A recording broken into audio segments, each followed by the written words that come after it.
Nicole Marchand, dans votre roman, Elisabeth est confrontée à une multitude de personnages. Naturellement. D'abord, c'est un grand roman, il a pas mal de pages. Ensuite, c'est une aventure. Une aventure passe toujours par des péripéties. Enfin, elle a l'intention de vivre quelque chose de très difficile qui va rencontrer, et de peu commun, surtout. Hein. C'est une femme peu commune. Elle sait ce qu'elle veut, elle sait à quoi elle aspire, elle y aspire depuis l'enfance.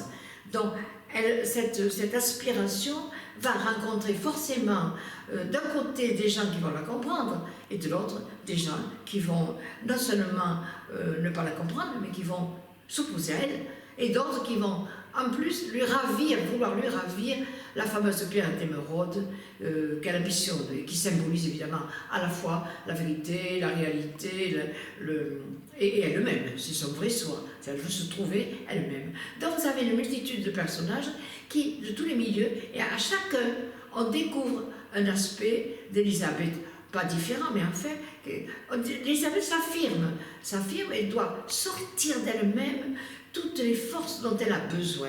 Elle doit vaincre sa faiblesse. Donc vous verrez par sa secrétaire qu'elle aime, qui ne lui rend bien, puisque c'est un vrai feu d'amour, c'est le titre d'un chapitre les concernant.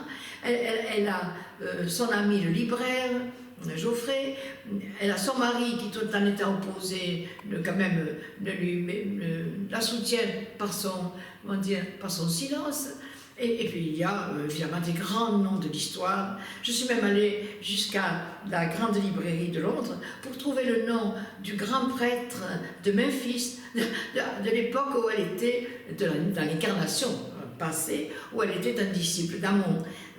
Voilà. Donc, voyez-vous, cette pléiade de personnages, d'abord soutient une aventure, et l'élément nourricier d'une aventure, et en plus me permet, paradoxalement, de passer de l'extérieur à l'intérieur, de descendre chaque fois un peu plus dans la vie intérieure d'Elisabeth, ce qui est l'objet du roman.